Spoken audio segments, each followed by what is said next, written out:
Right. And as I said earlier, the door is always open. Please come down anytime and visit us down here. We'd love to see you.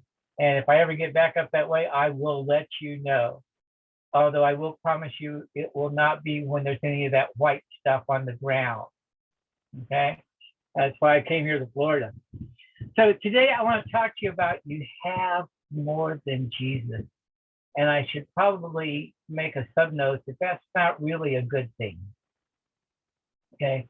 If you really took in and really your mindset was totally what Connie just read to us, which is beautiful, Connie, you would have no more than Jesus. But you do have more than Jesus. So let's get into talking about that and what that is. So I'm going to attempt to share my screen. Michael and I kind of went over this. I hope I can do this correctly. Michael, let me know. I've got screen sharing here. Screen broadcast. Okay. Let's see what I've got. Not yet. Oh, not yet? Okay, hang on. No, what you've done is just put your name up instead of the video. Oh, okay. Well, let's go back and see what I can do here to do that. Screen. Zoom. Start broadcast. All right, let's try that. 2, 1. You are sharing your screen. All right. So let me see if I can't get back to my presentation. You see that now? Yes.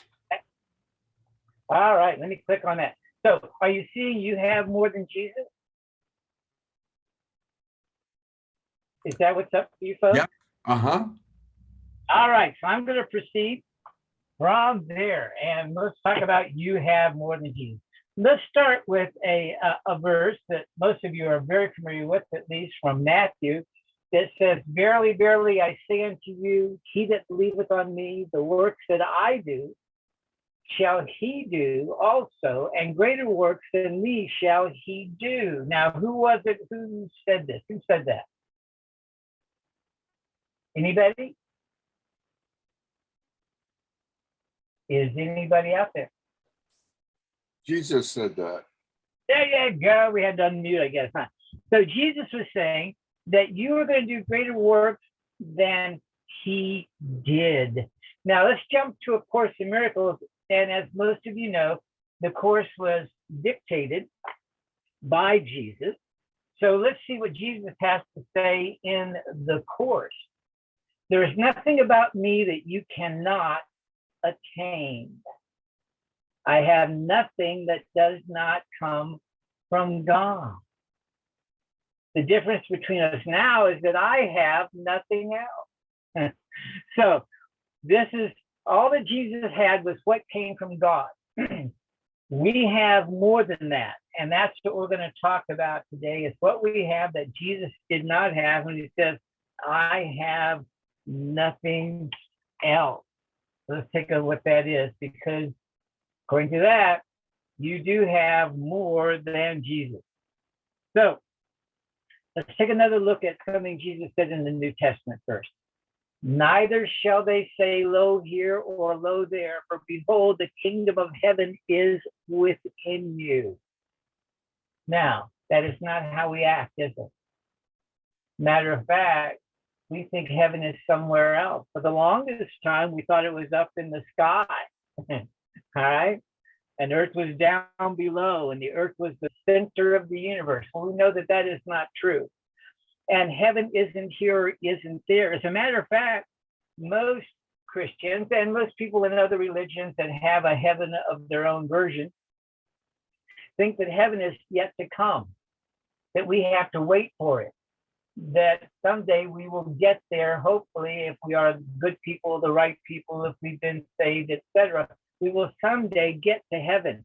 And that's not what A Course in Miracles teaches, nor did Jesus teach that even in the New Testament, because he said the kingdom of heaven is within you.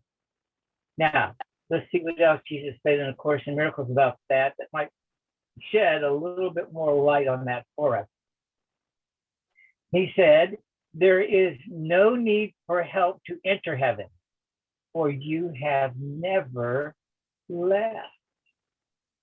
But there is a need for help beyond yourself as you are circumscribed by false beliefs of your identity, which God alone established in reality. God established your reality. And the Course is saying that we never really left heaven. It also says we never really changed. All right, this is all taking place in mind, and we have no idea how powerful our mind is. And we keep denying that power when we go, well, no, that can't be true. My mind isn't, this isn't all in my mind. Yes, it is. So God made you his perfect child. Whoops, I was ahead of myself here. God made you his perfect child. Then you decided differently. God made you exactly like Connie talked about in that beautiful prayer this morning. That's how he made you. And what God makes is eternal and changeless. That's how you still are. But in your mind, you decided you're not the perfect child of God. Matter of fact, let me show you how we do that. And I'm sure each and every one of you have had one, if not all of these kind of thoughts at some time or another. You have changed your I am. Your true I am is the perfect child of God. But instead, you replace that with this. Okay? I am not good enough. I am not smart enough. I am just not enough. I'm not desirable. I am not worthy. I am not lovable. I am not important. I am abandoned. How about I am a victim? Or even I am a villain. Or worse yet, you think you're some kind of hero. You think you're better than. I am more spiritual than. You even say, I am an American, some kind of nationality. I am some religion, Baptist, Methodist, Hindu. Doesn't matter. I am some race. None of that is true. That is not who you are. That is not your I am, but we have taken that on. Jesus has none of those thoughts. Jesus has not the thought that he's not good enough, not desirable, not important, that he's a hero, that he is some nationality. Jesus has none of those thoughts. So we can only conclude that you have more than Jesus. You have all these beliefs about yourself that Jesus does not have. We all have beliefs that we are separate or different in some way. And these, the Course says, are barriers that we built to keep ourselves from remembering who we really are, that perfect child of God, right?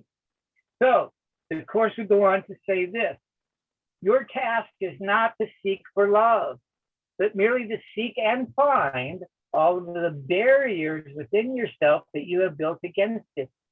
It is not necessary to seek for what is true, but it is necessary to seek for what is false. Now, that's not exactly a picture of human beings as we know them. We're always seeking for happiness. We're always seeking for the truth. And the Course says, no, the truth is, always has been, always will be. What we need to look for is all those barriers, like the ones I just read to you, all right, that we have built against it. Because when we begin to think that we're not good enough, not lovable, not worthy, when we think we don't matter, that is a barrier that says, no, you're not the perfect child of God. You're not even lovable. You're not even worthy. You're not even cared for. Well, those are barriers that keep us from believing who we really are. And that's why the Course is saying it really is necessary to seek for what is false. Now, I'm going to give you some indicators so that you'll know when you've gotten in touch with a false belief. Now, we don't think that they're false beliefs when these indicators come up, but I want you to start thinking of it in this way. Here's some of the indicators that indicate that you have found a barrier, a false belief that really doesn't pertain to who you really are at all. So when you find yourself sad or mad or angry or lonely or depressed, you have just found a barrier. Now, what we will do, though, instead of thinking it's a barrier to our belief of who we really are, we'll blame someone else for our sadness, our madness, our anger, our loneliness, our depression. All right? And when we do that, we find we get irritated, we get jealous, we get confused. Excuse me. We get victimized. When any of this happens, we can say that your switch is flipped. Or another way to put it is your button just got pushed. And we think someone else pushed it. We don't think that these are beliefs that we just carry around that someone helped us to activate. No, we think they pushed our button. They flipped our switch. So what I really want you to get is any time that you feel anything but peace or love or joy, you are into a belief that says, I am not the perfect child of God. And you can also bet that you have found that you have more than Jesus. Jesus doesn't have any of those beliefs. Jesus doesn't have any of those feelings of sadness or anger. Take a look, even from the New Testament, at the crucifixion of Jesus. They drug him through the streets, they beat him, they put a crown of thorn upon his head, they laid him on a cross, they drove nails through his hands and his feet, they crucified the poor man, they stabbed him in the side with a sword, they gave him gall to drink, and yet he never got mad. He never got angry. Wow. We really have a lot more than Jesus, don't we? He never had any of those. So I want you to think of the last time you got crucified. How did you feel? When someone pushed that button, when someone flipped that switch, did you maintain your peace, your love, your joy? No. We got in touch with one of those barriers that says you are not the perfect child of God. So know that when any of this comes up, that you have just found what is false. And that's what the Course says we've got to look for and find is what is false, not what is true. All right? But even though you found something false, it could still leave us doubting who we really are. All right? So here's what I want to ask yourself. When you are sad, lonely, upset, angry, jealous, it doesn't matter, any of those we talked about, and there's many more, all right? I want you to ask yourself this question. Can any of these be true of the perfect child of God? Well, the answer has to be no. Jesus knew he was the perfect child of God. Jesus was a man who walked the world like we did, but it wasn't the Christ identity, the Christ within Jesus. He knew who he really was. He knew these things were not true of the perfect child of God. And if they're not true of the perfect child of God, if they're not true of Jesus, they're not true of the perfect child of God, then they're not true of you. They may be true of this false identity that you believe you are, but that is not the truth of who you are. They are just false beliefs you have about yourself. That's why that prayer that Connie read this morning is so important. We have to start remembering who we really are. We have to let go of these false beliefs that we have about ourselves. So I want to ask you this question that I have to ask every time you hear me speak. So, who are you really? And you don't have to unmute, but I do want you to say to yourself, I am the perfect child of God. That's who you really are. The perfect child of God, always have been, always will be. Being human is simply an experience we are having. It is not who you are. You're the perfect child of God having an experience of being human. Or another way we could put that is you're the perfect child of God, a limitless perfect child of God, having an experience of limitation. That's what being a human is. It is just an experience we're having, and we have taken it on as an identity. Now think about this. When you have the experience of driving a car, do you say, I am a car? When you have an experience of riding in a roller coaster, do you say, I am a roller coaster? No, no, it's just an experience you are having. However, this experience we call being human is so all encompassing that we have taken it on as an identity. That is not who you are. You are the perfect child of God. As a matter of fact, the Course goes on to explain that even more. It says, teach only love, for that is what you are. Wow, you are the perfect child of God. You are love. God is love. You are love. He created you in his identity. Okay? After his likeness, after his kindness. You have the same identity. You are love. So if you are love, what we can conclude is when you act any way but lovingly, you have forgotten who you are. You again have gotten into that area where you have more than Jesus. You need to let all of that go. So that's why the Course tells us your task is not to seek for love. Love is what you are, but merely to seek and find all of the barriers within yourself that you have built against the belief that you are his perfect child, that you are love. All right? So how do we do that? So the only way to remember is to remember this. It's not necessary to seek for what is true, but it is necessary to seek for what is false. And the only way to fully remember who you are is to be willing to look at your false beliefs about yourself and your false beliefs about others. And here's the thing, you have to look at that without judgment. Wow. How can you look at yourself as saying, I'm not lovable, I'm not worthy, I don't matter, and do that without judgment? Well, the way you do that is to remember it isn't true.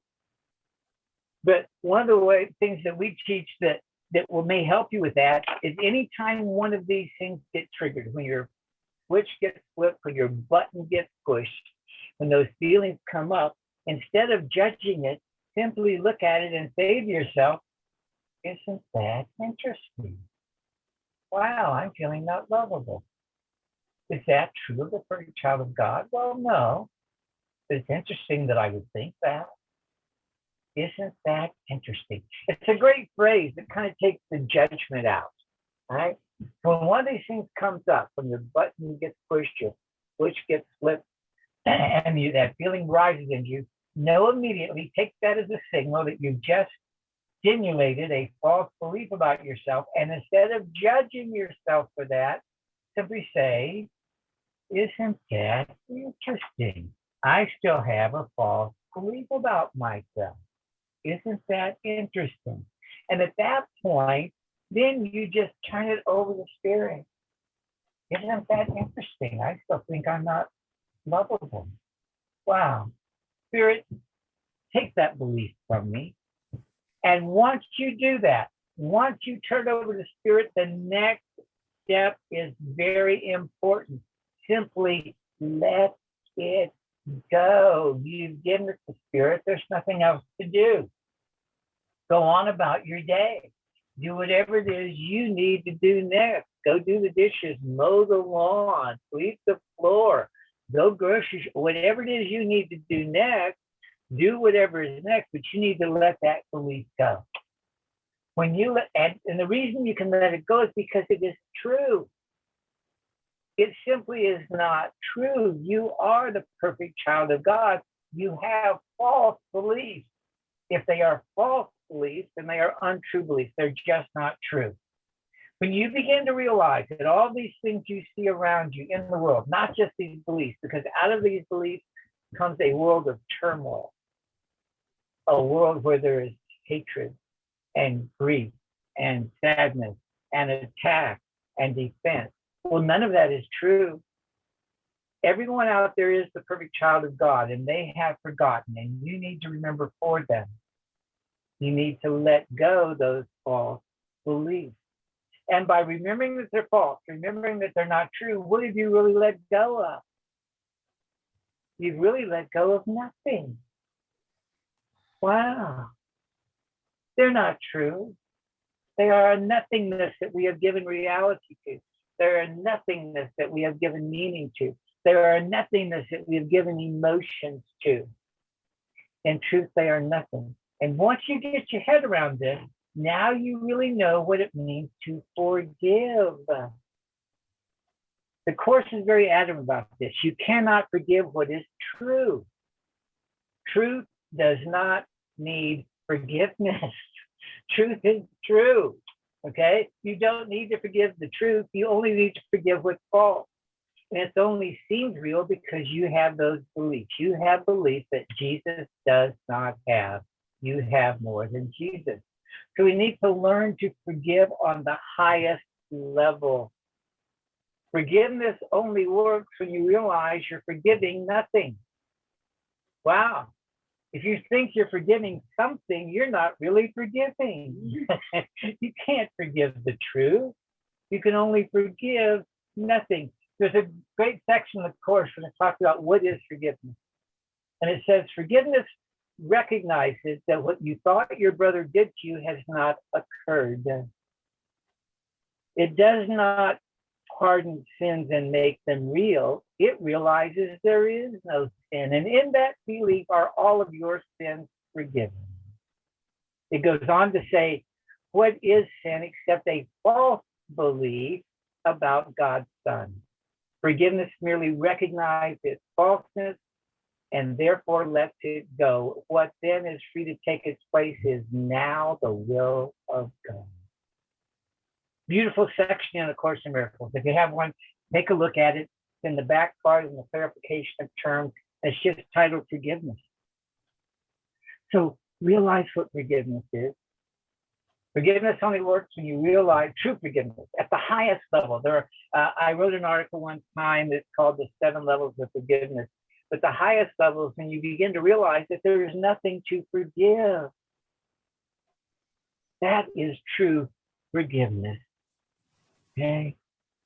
Let me now go back into the New Testament.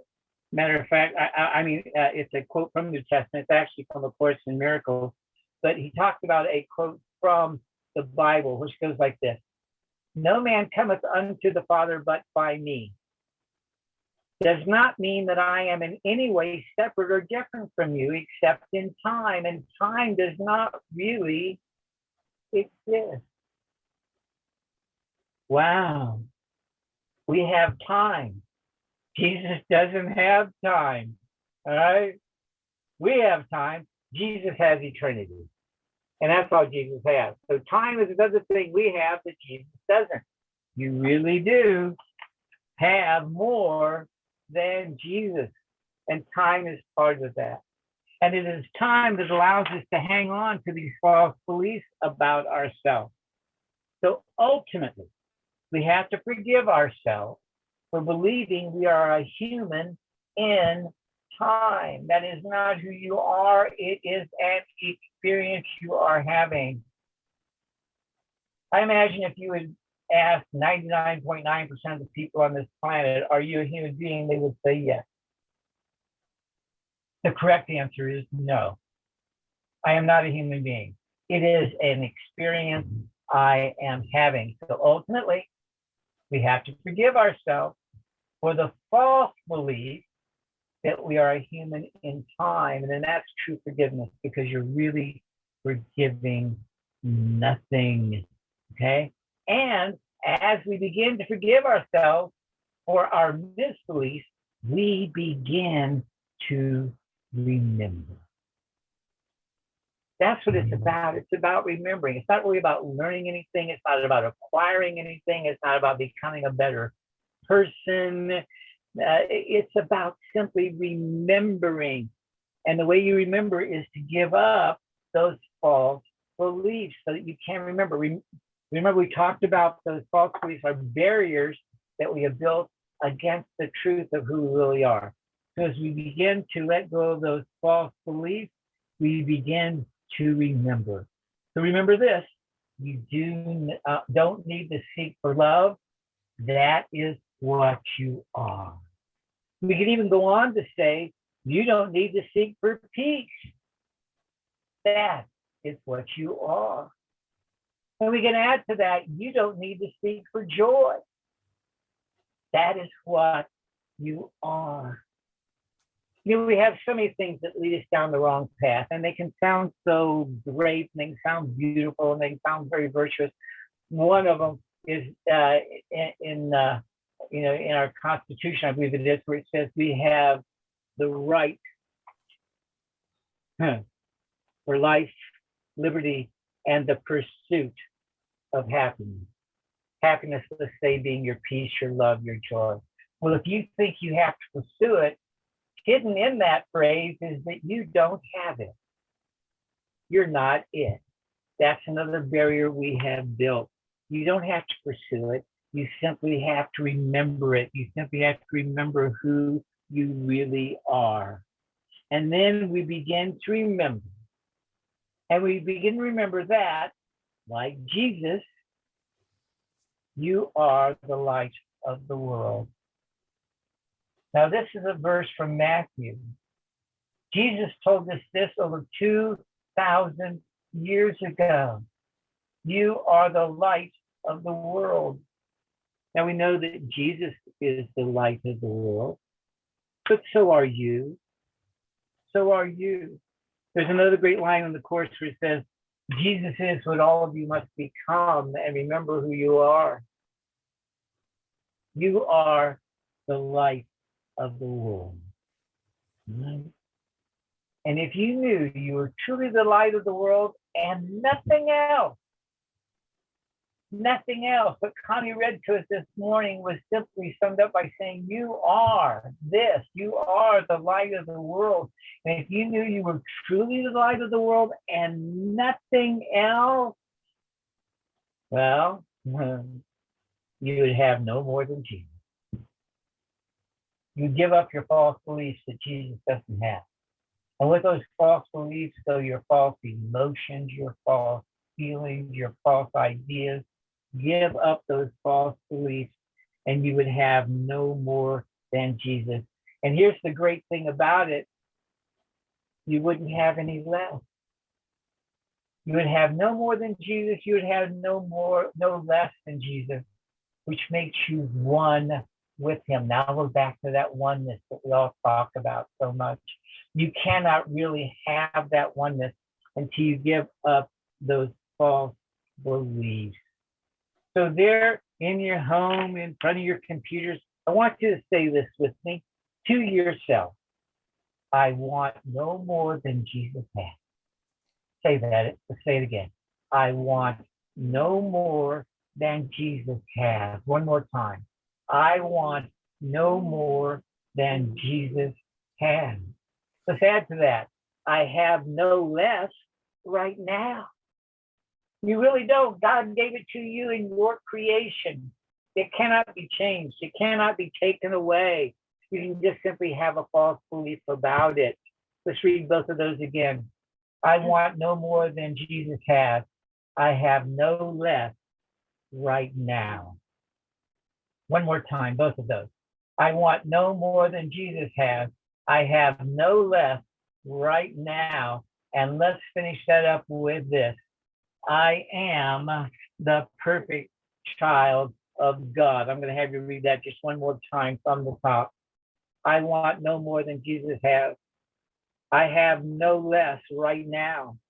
I am the perfect child of God, and so it is.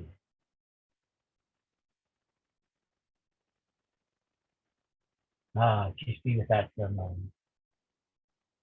Now I'm going to try and get back to my other screen now so that we can see each other once again. If I've got the right one here, let's see. There, are we all back? Yeah, I see you. Okay. Feedback is okay. There we are. Wow, what beautiful faces. I love it. You are the perfect child of God. You really are. The next time you look in the mirror, say hello to the perfect child of God, will you? Okay. And when you see someone else on the street, and you don't have to do this out loud, simply as you pass them, just acknowledge them as the perfect child of God. Because the more you can remember that they are the perfect child of God, the more you will remember that you are the perfect child of God. And the day will come when you will have no more than Jesus and nothing less. God bless you all. So, any questions or comments?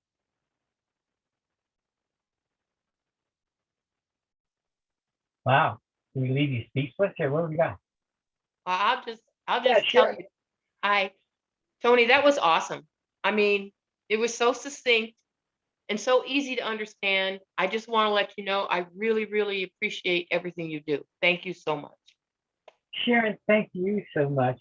I think once you really start getting what the Course is saying, it seems complicated in the beginning. I remember when I first started reading it, but it's really a very simple message. And you got it really all of it today. You're God's perfect child. You have false beliefs about yourself. Let them go and remember. That's a Course in Miracles. And to do that is a miracle. Oh, thank you. Anyone else? Reverend Tony, that was beautiful. I do have a question. Sure. When we get caught in any kind of false belief, you say to let it go. Sometimes that's very difficult, even when I'm knowing who I am, because I have a very, very deep knowing and remembering who I am. But I am living in a pandemic with a 92-year-old that I'm taking care of, and things get tough, and I feel so much. I'm so empathic. I get caught. I get caught in her pain, her frustration. I get caught. I know who she is. I know who I am.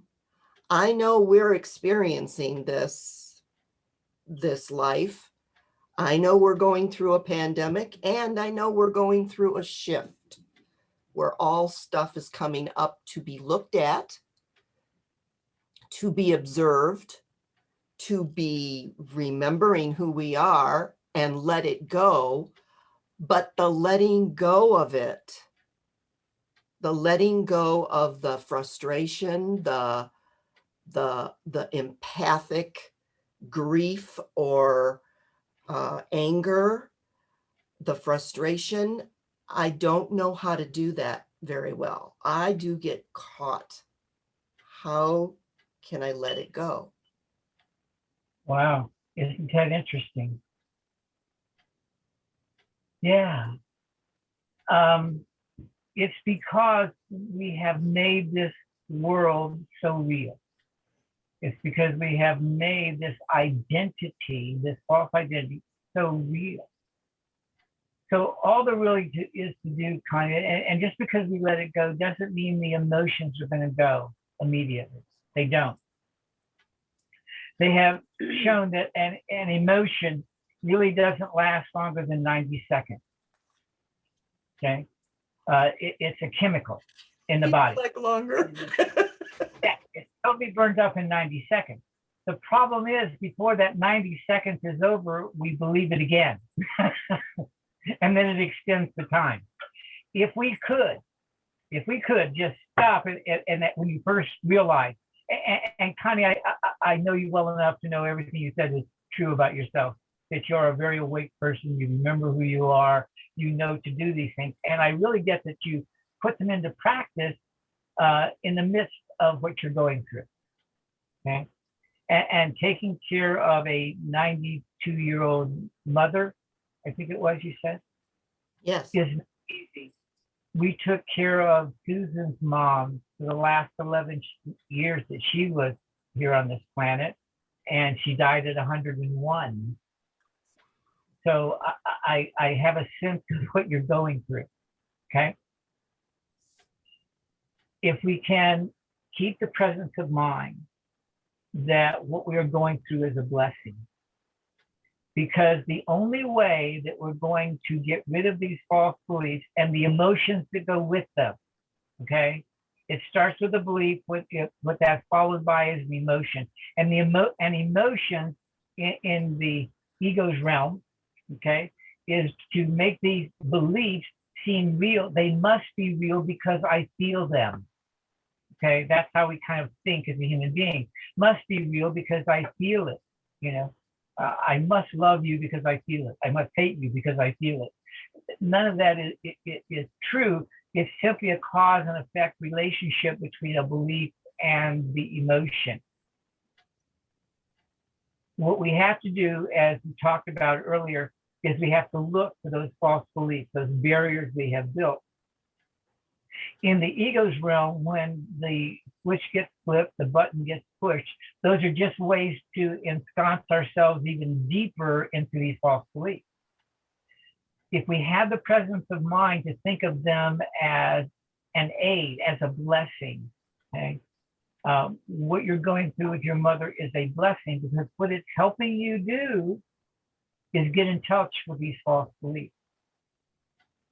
Now, one thing you might add into your practicing is that when these feelings come up, try and don't effort at this, but just try to get in touch with what the false belief might be behind that emotion. And again, because I can relate to what you're going through, it's very easy in those moments to feel like you're not enough, right? I should be more. I should be able to handle this. I should be able to take care of them more. I should be able to do more. So it's very easy to get that belief that we all carry that we're not enough. It's a natural belief we all carry once we get the belief that we're limited, which is the belief that we're human. So if you're limited, how could you be enough? So try to get in touch with what the false belief might be. Okay, I'm not enough. And you just look at it and then let it go. But don't expect the emotion to go right away. It won't. It's a chemical that lingers in the body. It's the way the ego has it set up. But just trust that if you go, okay, that's a false belief. It is not who I really am. It is not who she really is. What do I need to do next? And as you move through, the emotion will pass. Okay? But what you have done in getting in touch with that false belief is you recognized it for what it is, a false belief. No, that isn't true about me. I'm the perfect child of God. And then do what you need to do next. Take care of your mom in this case. And realize that in that moment, you have helped yourself to remember. And that's all we can do, is help ourselves to keep remembering. Does that help at all? Yes, thank you so much. You are so welcome. So welcome. Yeah, it's not easy. Being human isn't easy. I mean, if it was easy, we would have all woken up a long time ago, right? Everybody on the planet's a perfect child of God, right? This is not, think of it this way. We've really done a great job of fooling ourselves. And so of that, you should be, pat yourself on the back. You're doing such a great job. What would it take to convince a eternal, changeless, limitless being that they were very changeable and not worth, being the perfect child of God? What would it take to convince the child of God? Well, it would take a lot. And that's what we've done. We've convinced ourselves that we are not who we really are. Just keep working at it. Just keep remembering. But try to take the sting out of it with that little line. Isn't that interesting? Wow, there I am again. Spirit, take it. It's yours. And then go on about your day. It will pass. One of the phrases that has gotten me through many, many times in my life is simply, this too shall pass. And it will. It will. Wow, thank you. Anyone else? Question, comment?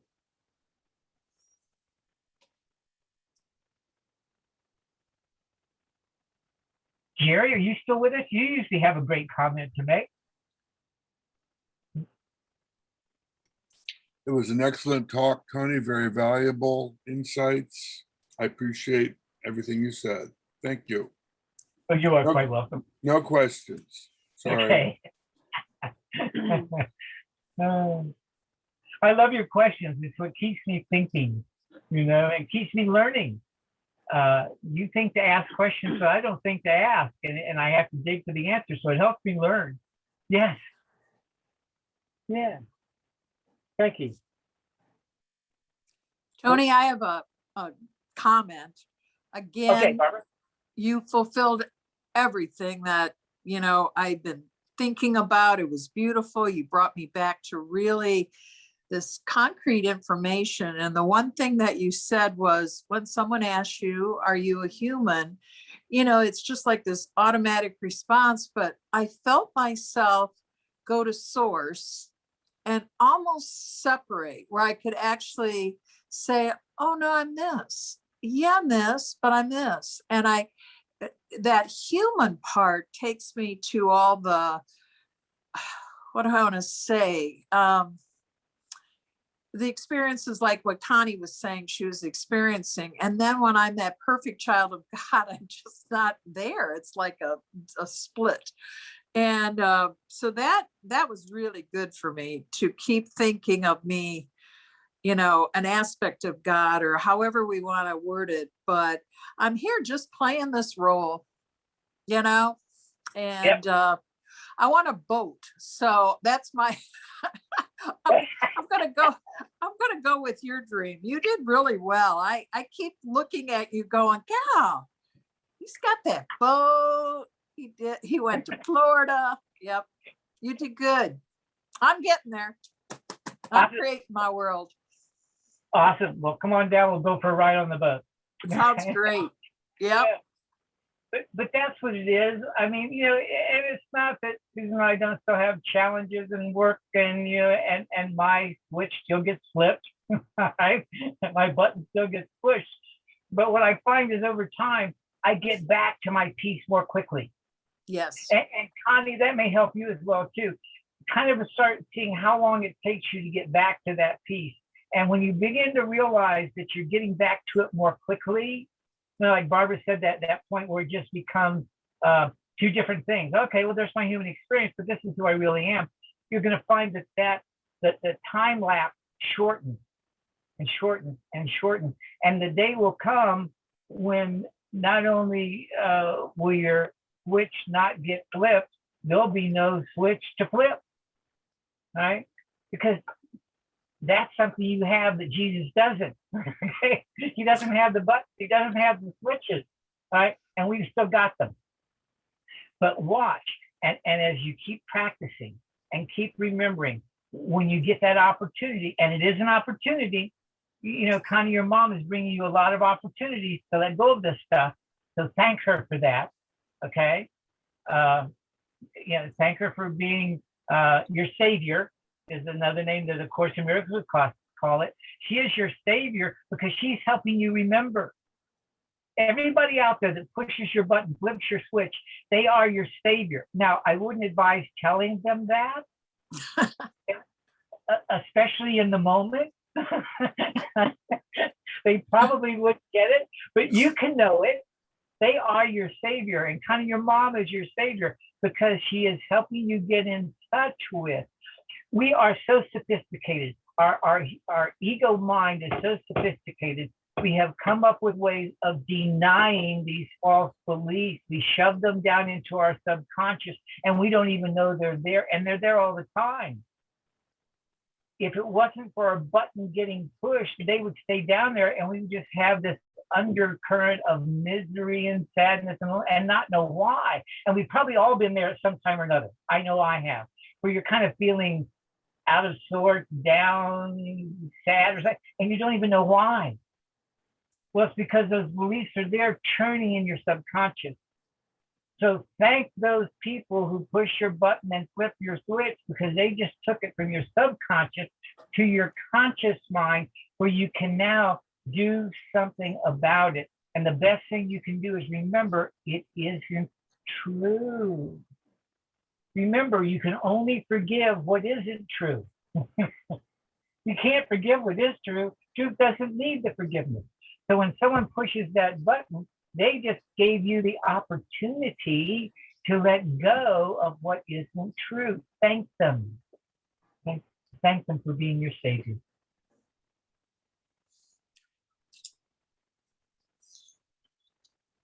Wow, you're also quiet today. Oops. Frankie had a question and she started to talk, but we couldn't hear her. Oh yeah, Frankie, what do you have? Can you?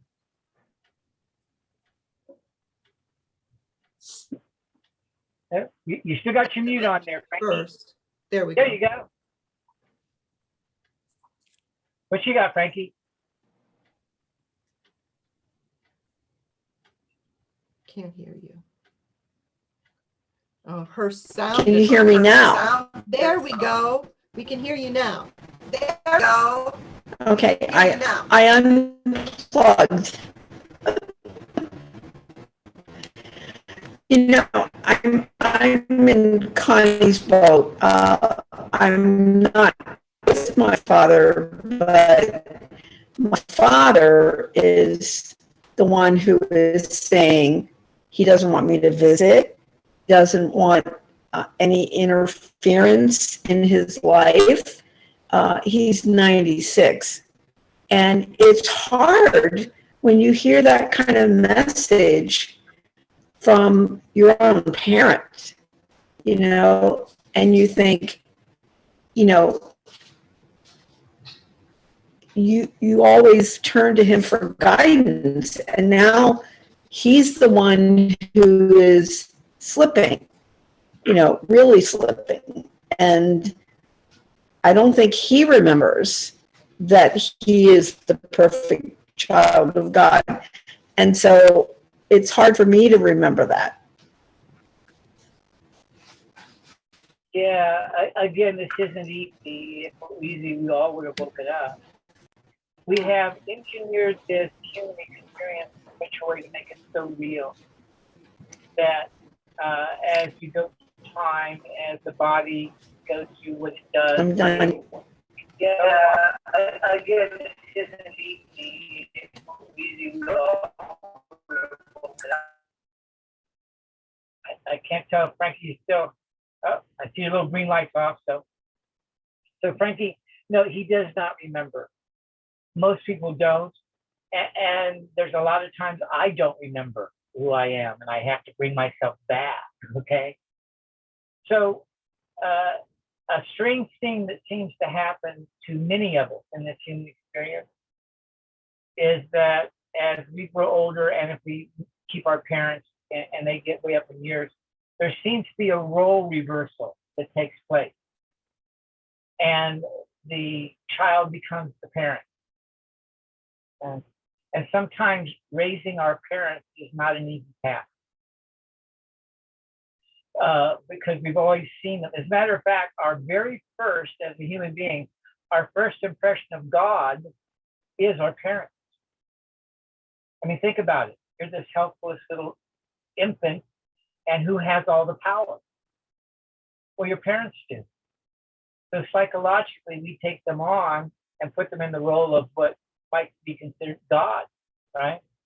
And then as we begin to find out they're really human beings, we get real disillusioned with our God, right? And then we'll go through a period maybe of reciprocating with them. But the day will come for most of us that as they go through their shutting down of their brain, okay, shutting down of their mind, and they begin to seem to really forget who they are, take that, Frankie, as another opportunity, like to talk with Connie, to use that as a time to be thankful that they're helping you remember. So Frankie, what you're going to have to take on now is your father probably won't remember, maybe in this lifetime, who he really is. Your task now is to remember for him. Doesn't mean he's going to remember, right? But you must remember for him. And in remembering for him, you will remember more of who you really are, right? You are enough.